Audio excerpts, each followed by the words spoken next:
Hello, fellow Earthlings. Welcome back to my YouTube channel. So, there is a Cherokee legend that I often think about. Now, I want to honor and respect the native tribes by first saying I am not Cherokee. I am simply relaying a story I heard and how it impacted me and my non Native American understanding of herbal medicine. I live near Cherokee, North Carolina, and heard this story. It moved me. So here's a story about how both disease and herbal medicine came to be according to the Cherokee legend. And the story goes: the old ones say that at one time all of creation spoke the same language. The plants could communicate with the finned ones. The four-leggeds could speak with the trees. The stones could talk with the wind. And even the most dependent, the most pitiful part of creation, the two-leggeds, or as we have come to call ourselves, the humans, could also speak with the other parts of creation. All existed in harmony. The plants, the animals, and the elements of the four direction, which is all of existence, all knew that if the two-leggeds were to survive, they would need help. The animals gave of themselves, willingly sacrificing so that the humans could have food. They knew that their skins were much better suited to survival than that of the humans. So they allowed their skins to be taken and used for clothing and shelter. The finned ones, the flyers, and the crawlers also allowed themselves to be used by the humans to ensure their survival.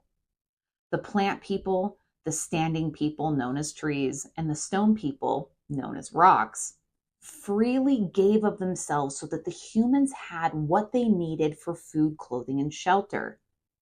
An agreement was forged that the two-leggeds or humans would ask permission for these gifts, give thanks for the sacrifice, and take no more than they needed.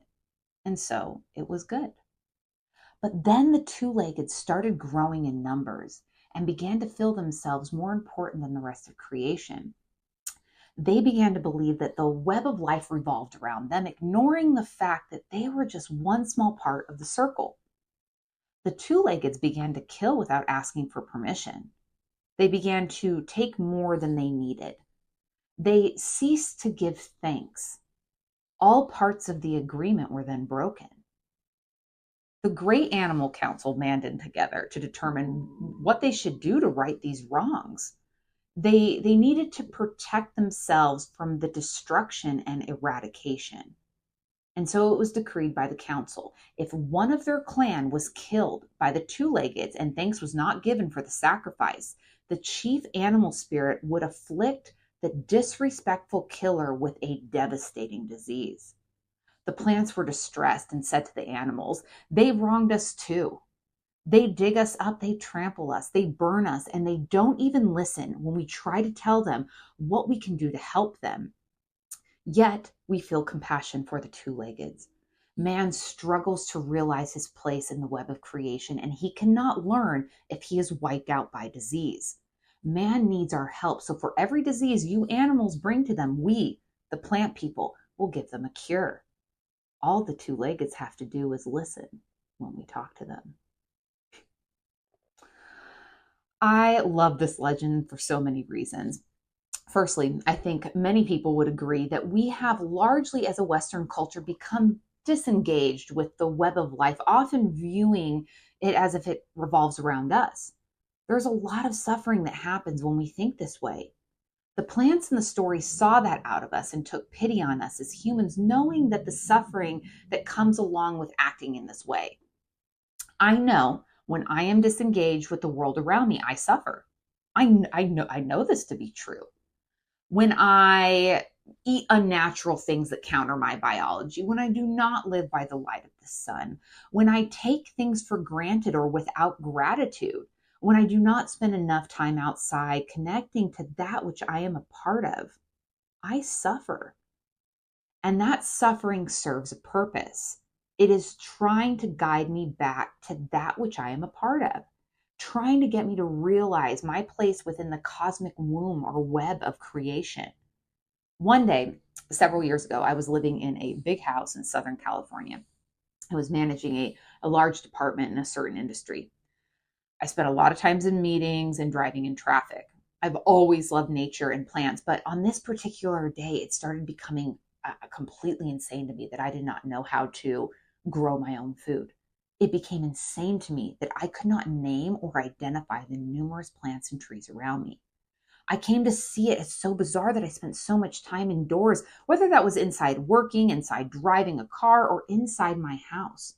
My staff started seeing me eat lunch outside almost exclusively. I would take my shoes off and roam the place where I worked barefoot. I sometimes felt like the plants and the sun were calling me. I would receive this intense longing that I could not explain while sitting in the middle of a meeting. I even started having some of my staff meetings outside. I began craving alone time in nature, quiet time where I could connect with the trees and the plants around me. I started camping alone, taking trips alone. There was a pull or a call that I could not ignore. Fast forward to today, I ended up moving to the mountains of Western North Carolina to deepen my knowledge of plants and herbal medicine and how to use that knowledge respectfully. There is a wide movement towards holistic health, which is good, but with that movement also comes misuse, overuse, and the threat of eradication. In other words, the movement towards holistic health is not always done in a holy way. I could read books about these topics, but I wanted to learn from the plants themselves and from teachers who respected the lineage. I also wanted a place with a garden and lots of plants to care for so they could teach me how they should be cared for. I wanted to be surrounded, engulfed in deep, enchanting nature so I could hear better. Today, I connect and work with a lot of plants. I am passionate about cooking medicinally. I am passionate about making my own herbal medicine. I can go online or read a book trying to learn what plant helps with what ailment, or I can work on deepening my relationship with the plants so they could tell me themselves. This is not to undermine book knowledge. I definitely have quite a bit of book knowledge when it comes to health healing, which is obviously very beneficial. But for me, that also needs to be combined with a direct relationship with the plants and the world around me. When the healer doesn't know what medicine to use for the sick person, the spirit of the plant will tell them. I love how the end of the Cherokee Legend says, man needs our help. So for every disease you animals bring to them, we, the plant people, will give them a cure. All the two-leggeds have to do is listen when we talk to them. I was at my sister's house over last Thanksgiving. I needed some rosemary for a dish I was making. She has rosemary growing in her yard. I went out in a hurry, cut some rosemary, and immediately was taken back. I almost got a sensation like I walked into someone's house that I did not know very well and helped myself to what was in the refrigerator. Plants don't speak to me or in a human language. They are more subtle. They will, but they will definitely speak if we listen. And that rosemary definitely spoke to me. I mistakenly broke the agreement that was stated in the Cherokee Legend. I forgot to ask the rosemary for permission. I was rushing, so I forgot to give thanks to the rosemary for the sacrifice. I ended up coming back out to the rosemary and apologizing, offering a strand of my hair. So let me ask you a question. Do you think the plants will help our ailments better if we honor them, or does that even matter? Do you think that we would feel better about ourselves if we engage with the natural world around us that we are a part of, honoring the agreement stated in the Cherokee Legend? So asking permission, giving thanks, and only taking what is needed. Do you think it matters what type of mood or headspace I am in when making herbal medicine or cooking a meal for my family? If I am in a state of love and gratitude while making medicine or food, does that emotion get absorbed in what I am making?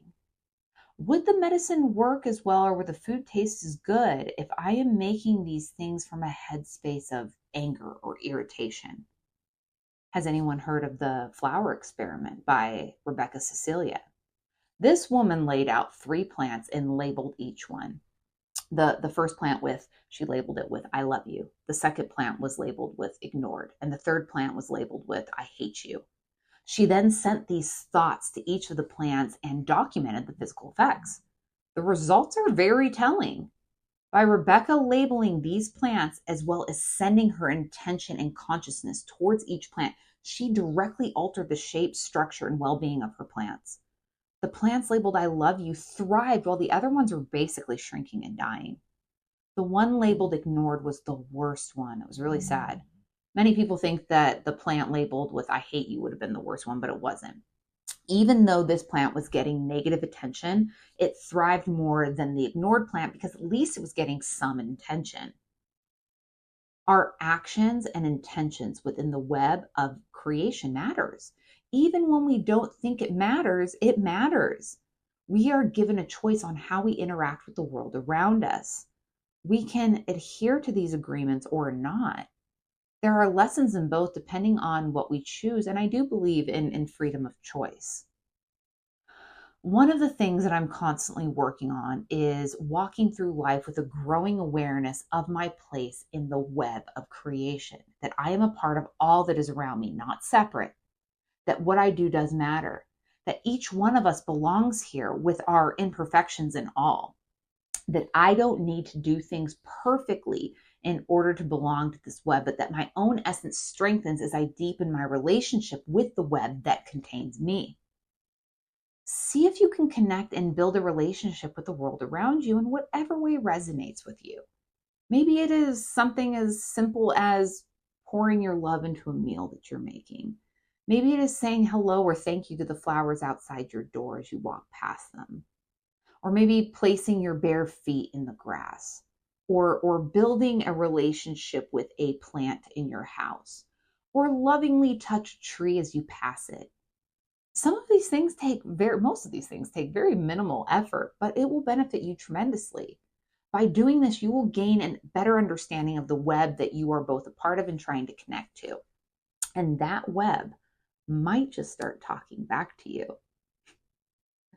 Hit the like and subscribe button if this channel resonates. And until next time, to thine own self be true.